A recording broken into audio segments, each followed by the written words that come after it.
Hello, here I am again in the name of the sovereign creator of heaven and earth, the Lord Jesus Christ. I'm continuing with biblical theology, in particular bibliology, the preservation of the New Testament text. And this video, I'm going to ask whether the transmission of the text was normal or not. Beginning with Saul of Tarsus, Christians were persecuted here and there throughout the Roman Empire until Constantine started relief in the year AD 312. The persecutions included the sporadic destruction of copies of the New Testament, in whole or in part, here and there. But in AD 303, Diocletian, the Emperor Diocletian, decreed the most severe persecution that Christianity had experienced up to that point. It included the burning, the destruction of the sacred books. They were to be destroyed wherever found. Although the persecution was empire-wide, it was especially severe in Asia Minor, where Christianity was the strongest. And it continued for at least 10 years. Many manuscripts were found or betrayed and burned, but others must have escaped. That many Christians would have spared no effort to hide and preserve their copies of the scriptures is demonstrated by their attitude towards those who gave up their manuscripts. The Donatist schism that immediately followed Diocletian's campaign partly hinged on the question of punishment for those who had given up manuscripts. The Christians whose entire devotion to the scripture was thus demonstrated would also be just the ones who would be the most careful about the pedigree of their own manuscripts. Just as they took pains to protect their manuscripts, they presumably would have taken pains to ensure that their manuscripts preserved the true wording. In fact, I argue that the campaign of Diocletian may even have had a purifying effect upon the transmission of the text. If the laxity of attitude toward the text reflected in the willingness of some to give up their manuscripts also extended to the quality of text they were prepared to use, then it may have been the more contaminated manuscripts that were destroyed in the main, leaving the purer manuscripts to replenish the earth. But those surviving pure manuscripts would have been in unusually heavy demand for copying to replace those that had been destroyed, and therefore have been worn out faster than normal. Just in passing, we may note, for those who are into textual criticism, that here was an excellent opportunity for the Alexandrian or Western text to forge ahead and take space away from the Byzantine, but it did not happen.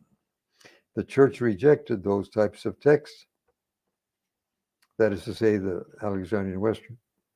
So how can modern critics possibly be in a better position to identify the true text than was the Church Universal in the early 4th century? Have you ever thought about that? But to return to our question, was the transmission normal? Well, yes and no. Assuming that the faithful were persons of at least average integrity and intelligence, they would produce reasonable copies of the manuscripts they had received from the previous generation, persons whom they trusted, being assured that they were transmitting the true text.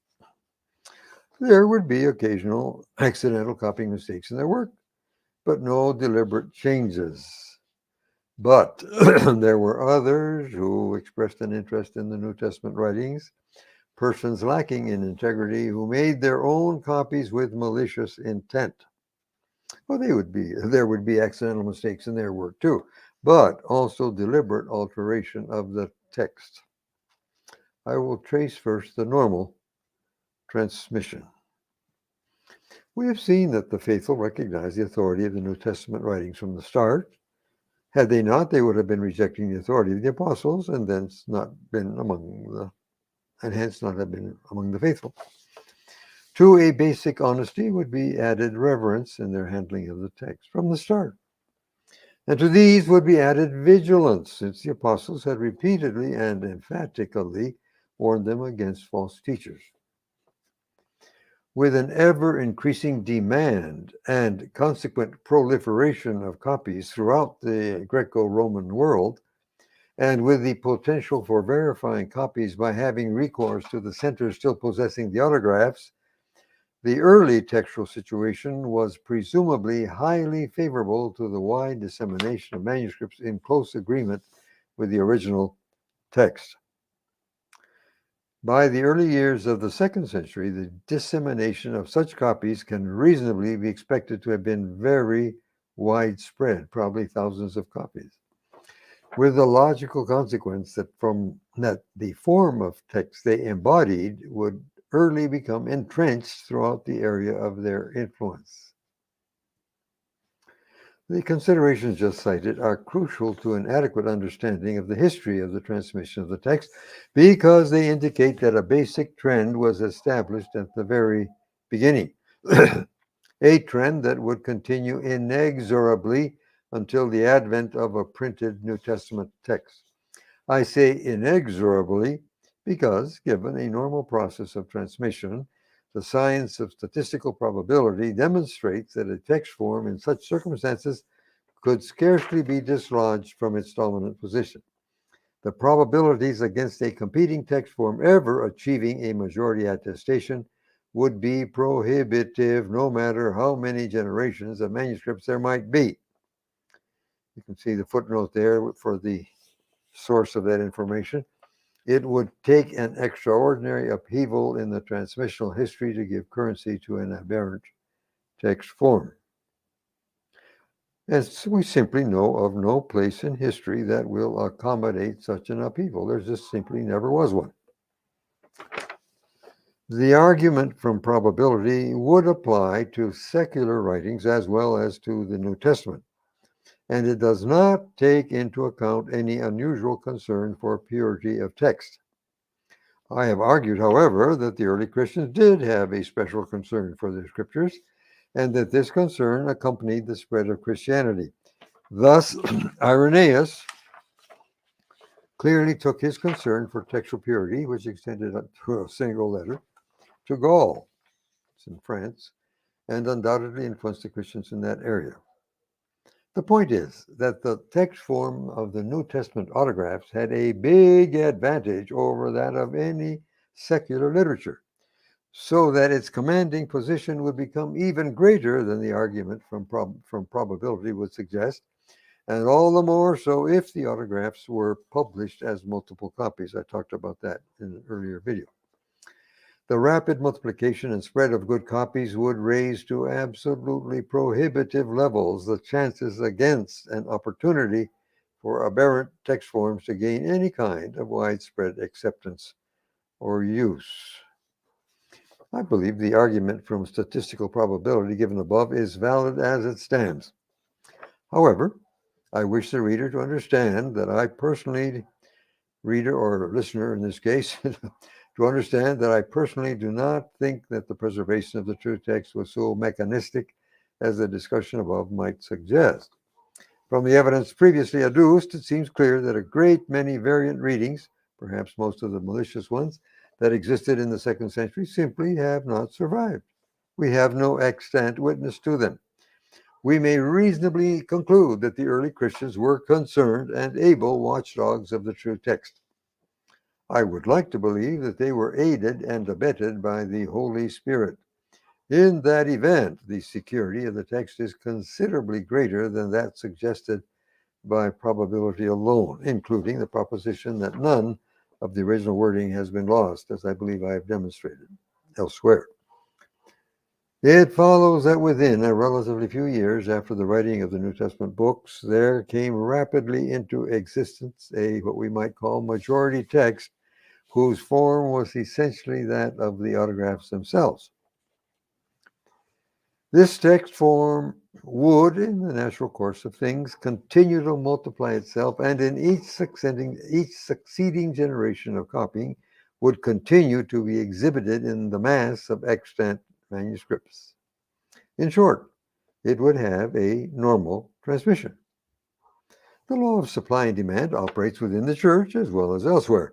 True believers would be far more interested in obtaining copies copies of the New Testament writings that people who were not opponents of Christianity, who might attempt to confuse the issue by producing altered copies, would have a much smaller market for their work. Have you ever thought about that? The use of such designations as Syrian, Antiochian, and Byzantine for the majority text reflects its general association with that region, and I know of no reason to doubt that the Byzantine text, which dominates 95% of the manuscripts, is in fact the form of the text that was known and transmitted in the Aegean area from the beginning. Aegean, that's Greece and Asia Minor surrounding the Aegean Sea. In sum, I believe that the evidence clearly favors that interpretation of the history of the text, which sees the normal transmission of the text as centered in the Aegean region, the area that was best qualified from every point of view, I've already talked about that, to transmit the text from the very first. The result of that normal transmission is the Byzantine text type, as it's called nowadays. In every age, including the 2nd and 3rd centuries, it has been the traditional text. So then, I claim that the New Testament text had a normal transmission, namely the fully predictable spread and reproduction of reliable copies of the autographs from the earliest period down through the history of transmission until the availability of printed texts brought copying by hand to an end. That was in the 16th century. Okay, now let's talk about the abnormal transmission. I have a footnote that I will not read. Turning now to the abnormal transmission, it no doubt commenced right along with the normal. The apostolic writings themselves contain strong complaints and warning against heretical and malicious activity. As Christianity spread and began to make an impact on the world, not everyone accepted it as, quote, good news. Opposition of various sorts arose. Also, there came to be divisions within the larger Christian community. In the New Testament itself, notice is taken of the beginnings of some of those tangents. In some cases, faithfulness to an ideological or theological position evidently became more important than faithfulness to the New Testament text, and so on right now to our day. Certain it is that church leaders who wrote during the 2nd century complained bitterly about the deliberate alterations to the text perpetrated by what they called heretics. Large sections of the extant writings of the early leaders are precisely and exclusively concerned with combating the heretics. It is clear that during the 2nd century, and possibly already in the 1st, such persons produced many copies of New Testament writings incorporating their alterations. Some apparently were quite widely circulated, probably locally, for a time. The result was a welter of variant readings to confuse the uninformed and mislead the unwary. Such a scenario was totally predictable. If the New Testament is in fact God's Word, then both God and Satan must have a lively interest in its fortunes. Sure, 2 + 2 = 4. To approach the textual criticism of the New Testament without taking due account of that interest is to act irresponsibly. I'll say more about that some other time. Most damage done by 200. It is generally agreed that most significant variants existed by the end of the 2nd century. Quote, the overwhelming majority of readings were created before the year 200. So affirmed Ernest Cadman Colwell. He was an enemy of the Bible, by the way, but he affirmed that. Scrivener, it is no less true to fact than paradoxical in sound that the worst corruptions to which the New Testament has ever been subjected originated within 100 years after it was composed. End quote. Scrivener had written that decades before Colwell. Scrivener, of course, was on the other side. He defended the Bible. Another man, Kilpatrick, commented on the evidence of the earliest papyri in this way, quote, let us take our 2 manuscripts of about this date, AD 200, which contain parts of John, that is, the Chester Beatty Papyrus and the Bodmer Papyrus. They are together extant for about 70 verses. Over these 70 verses, they differ some 73 times apart from mistakes. Further, in the Bodmer Papyrus, the original scribe has frequently corrected what he first wrote. At some places, he is correcting his own mistakes, but at others, he substitutes one form of phrasing for another. At about 75 of these substitutions, both alternatives are known from other manuscripts independently. The scribe is, in fact, replacing one variant reading by another at some 70 places, so that we may conclude that already in his day there was variation at those points. His day, 200, all right? The Bodmer Papyrus is Papyrus 66. And what Kilpatrick does not tell you is that in those 75 places, the scribe was alternating between Byzantine and Alexandrian readings. That's right. You can check it for yourself. Sometimes he started with a Byzantine reading and then changed it to an Alexandrian, and sometimes he did the opposite. He obviously had such exemplars before him. He had to have an exemplar of each kind in front of him, which means that the Byzantine text was already in existence in the year 200. Gunter Zuntz also recognized the early origin of the variants. Quote, modern criticism stops before the barrier of the 2nd century. The age, so it seems, of unbounded liberties with the text, end quote. Kilpatrick, going back to Kilpatrick, he goes on to argue that the creation of new variants ceased around the year 200. I don't know about that, but that's what he said. He said it because it became, quote, impossible to sell them. He discusses some of Origen's attempts at introducing a change into the text and proceeds that he discussed some of them, and now he talks about one of them. Quote, Origen's treatment of Matthew 19:19 is significant in two other ways. First, he was probably the most influential commentator of the ancient church, and yet his conjecture at this point seems to have influenced only one manuscript of a local version of the New Testament. The Greek tradition is apparently quite unaffected by it. From the 3rd century onward, even an Origen could not effectively alter the text. This brings us to the second significant point, his date. From the early 3rd century onward, the freedom to alter the text, which had obtained earlier, could no longer be practiced. Tatian is the last author to make deliberate changes in the text of whom we have explicit information. Between Tatian and Origen, Christian opinion had so changed that it was no longer possible to make changes in the text, whether they were harmless or not. End quote from Kilpatrick. Now, Kilpatrick felt this attitude was a reaction against the rehandling of the text by the 2nd century heretics. Certainly there had been a great hue and cry.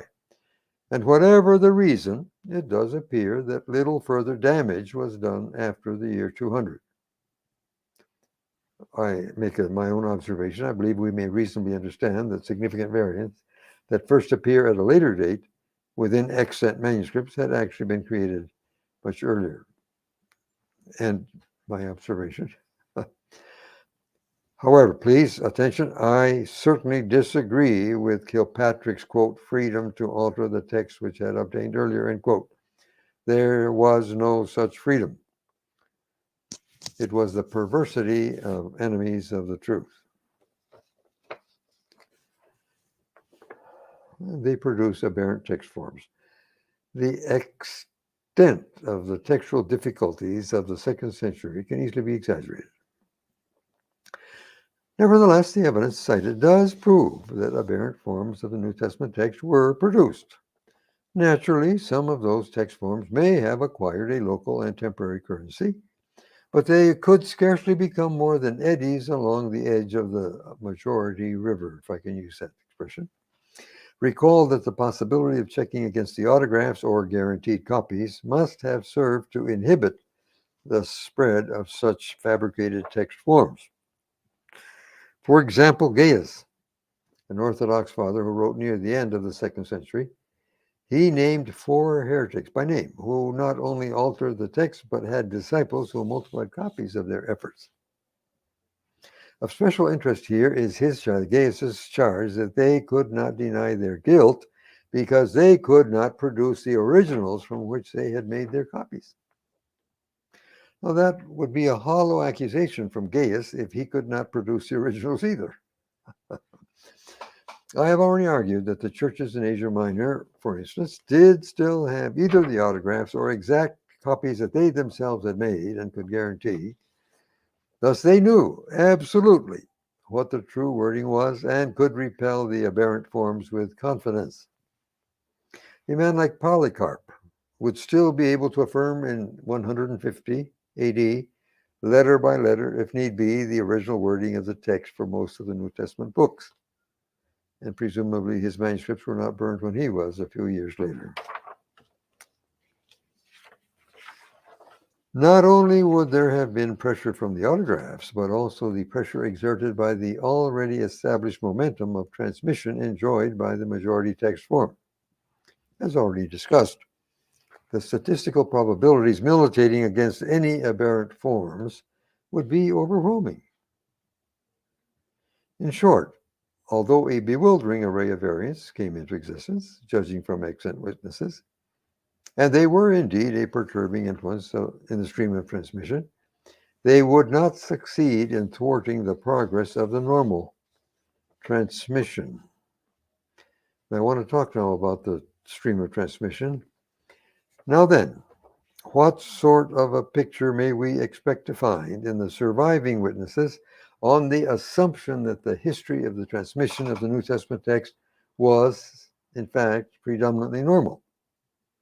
We may expect a broad spectrum of copies showing minor differences due to copying mistakes, but all reflecting one common tradition. The simultaneous existence of abnormal transmission in the earliest centuries would result in a sprinkling of copies helter-skelter outside of that mainstream. The picture would look something like figure A. And I want to talk about this figure here for a minute or two. You see that at the top I have irresponsible, normal, fabricated. The O in the middle is the original. Under irresponsible, I have the 3 Qumran 7 fragments and the papyrus 52, 64, and 67. They are so fragmentary, however, really, we don't know what they were in terms of whether they were careful or not. That does not hold, however, for papyrus 66, 46, and 75. Those 3 papyri are sufficiently large that we know what they are like, and they are full of stupid, ridiculous, nonsensical mistakes. It's clear that they did not understand Greek, they did not know what they were doing, and therefore I say they were irresponsible. They were not competent to take on the job of copying in a language they didn't understand. On the other side of the cone, the cones in the middle represent the normal transmission. The arrow right down the center represents the family 35 that I say God used to preserve the precise original wording. You'll see that there are 2 breaks in the cones, one in 300, Diocletian's campaign, and one 900, the transliteration process. I'll get to that later. Notice now the fabricated manuscripts on the other side. W, 45, B, L, and so on. Why do I call them fabricated? Well, because they disagree among themselves as much as they disagree with the majority. Also, they have no parents and no children. They are not part of a line of transmission. Therefore, they were private properties. They were made by some individual on his own and made mistakes. Look at Papyrus 45. Why did I not put Papyrus 45 over with 66, 46, and 75? Because 66, 46, and 75 are full of stupid mistakes. Papyrus 45 is not. It is perfectly legible. It is full of deliberate changes, but they all make good sense. The guy knew what he was doing. So I say it is a fabricated text. Like we've already explained in other places, Codex B and Codex Aleph, they disagree or more than 3,000 times between themselves just in the 4 Gospels. So they're not part of a single tradition. You know, they can't disagree over 3,000 times in 4 Gospels. Codex D, Beza, is perhaps the wildest manuscript that we have. It's really, really out in left field. But if you have ever looked at if you've studied textual criticism at all, you will be wondering why in the world I put W in the year 200. I explain that about 3 paragraphs further down, which I will now read. Those with some knowledge of textual criticism may wonder about that. The history of the place where Codex W was found suggested it must have been copied before AD 200. It was found in the ruins of a town that was abandoned in the year 200 when its water dried up. It was by a little lake, and the lake dried up. Now the ruins of that town today are in an isolated area surrounded by desert, hard to get to. In other words, no one could have taken Codex W there just to perpetrate a fraud. Okay, it had to be there since the beginning, necessarily before the year 200. Since Codex W shows Byzantine influence, then that type of text existed in the 2nd century. But anyway, that's why I put W up there. Now let me go back and just talk very quickly here yet about this, the cones. You notice Diocletian's campaign. I believe it was mainly concentrated. We already talked about this in the Aegean area, and I say it had a purifying effect. He got mainly the less good copies, and therefore, what was left, the cone goes in, gets narrower because it now has better manuscript. But then again, it goes spreading out. In the transliteration process, it was concentrated again. That's another story. I won't talk about that today. Okay, we can go on now. Leave our figure behind.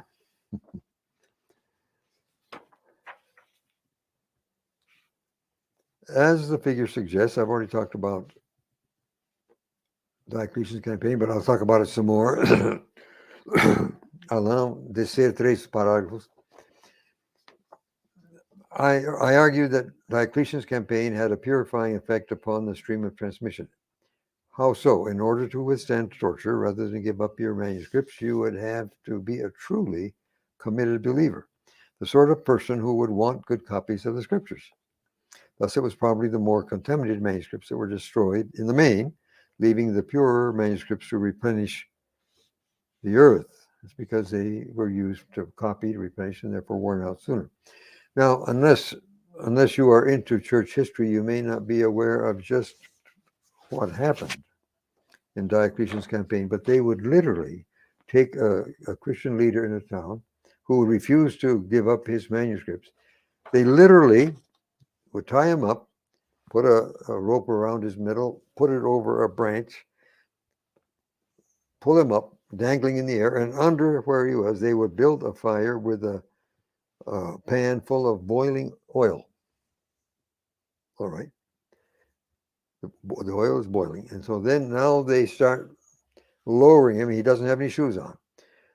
Lowering him toward this boiling oil. Say, are you going to give up your manuscripts or aren't you? Are you going to give up your manuscripts or aren't you? Can you imagine that? What kind of a Christian do you have to be to refuse to give up your manuscripts, even if they cook your feet?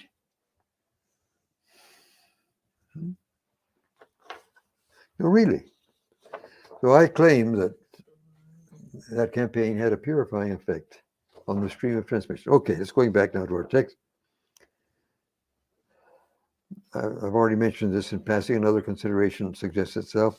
If, as reported, the campaign was most fierce and effective in the Byzantine area, the numerical advantage of the Byzantine text type over the so-called Western Alexandrian would have been reduced, giving the latter a chance to forge ahead, but this did not happen. The church in the main refused to propagate those forms of the Greek text. Okay, so what we find upon consulting the witnesses is just such a picture. We have the majority text, as Allant called it, or the traditional text, as Bergen called it, dominating the stream of transmission with a few individual witnesses going their idiosyncratic ways.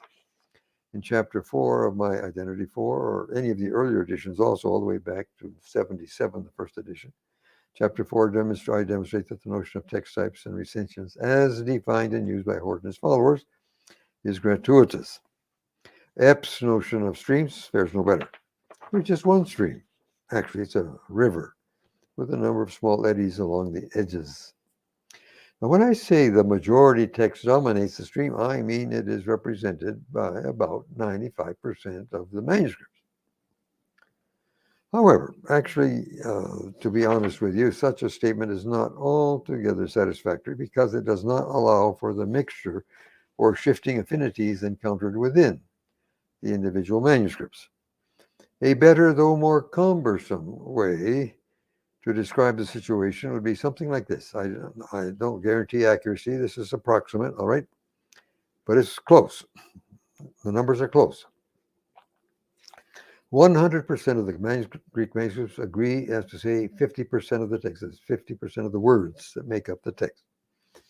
99% agree as to another 40% of the words. Over 95% agree as to another 4% of the words. Over 90% agree as to still another 2% of the words. Over 80% of the manuscripts agree as to still another 2% of the words. Only for 2% or so of the words of the text do less than 80% of the manuscripts agree, and a disproportionate number of those cases occur in the book of Revelation. So I've said these are guesses, but I believe they are quite close to the reality. Okay, and this is important. The membership of the dissenting group varies from reading to reading. That is true. And that is a significant consideration. You're not dealing with 95 against 5. You're dealing with 95 against whatever, Mavericks. Still, with the above reservation, one may reasonably speak of up to 95% of the extant manuscripts belonging to the majority textual tradition. I hold that Family 35 is the core, but I'm not going to talk about that here. Okay, I see no way of accounting for a 95% or 90% domination unless that text goes back to the autographs. The argument from statistical probability enters here with a vengeance. Not only do the extant manuscripts present us with one text form enjoying a 95% majority, but the remaining 5% do not represent a single competing text form. The minority manuscripts disagree as much or more among themselves as they do with the majority. For any two of them to agree so closely as do Papyrus 75 and Codex B, that's 78%, is actually an oddity. No other two Alexandrian manuscripts would get that high. We are not judging, therefore, between two text forms, one representing 95% of the manuscripts and the other 5%. No. Rather, we have to judge between 95% and a fraction of 1%, comparing the majority text with the Papyrus 75 Codex B text form, for example.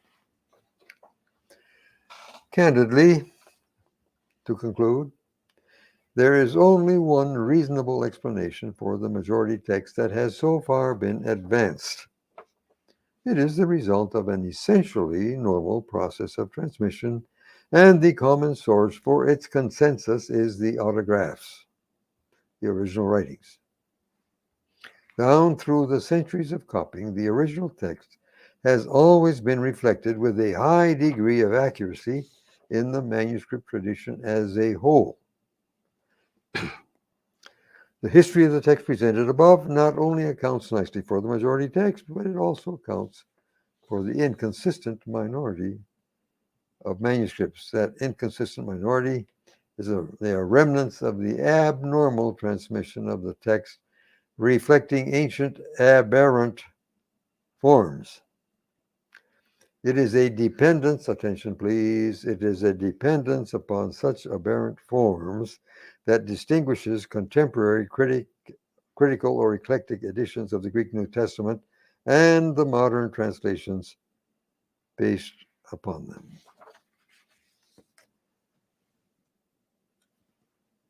Really, that's the way it is. The Nestle-Aland series, the United Bible Society series, they're all based on those few aberrant manuscripts.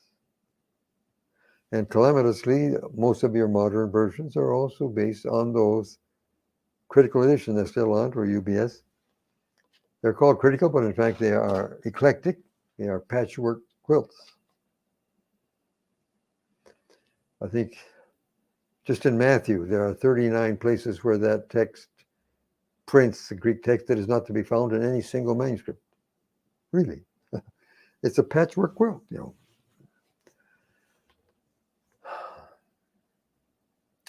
Calamitously, most of the translation for minority languages that had been unwritten around the world, most of the translators are also using the Greek text based on aberrant manuscripts. And that is a worldwide calamity. Okay, with this video, I have finished my series on bibliology. We're talking about biblical theology, right? The big picture. Next video, I hope to start a few videos that will talk about how we should read the Bible. But that's later. So for this time, that's it. Thanks for watching, and God bless.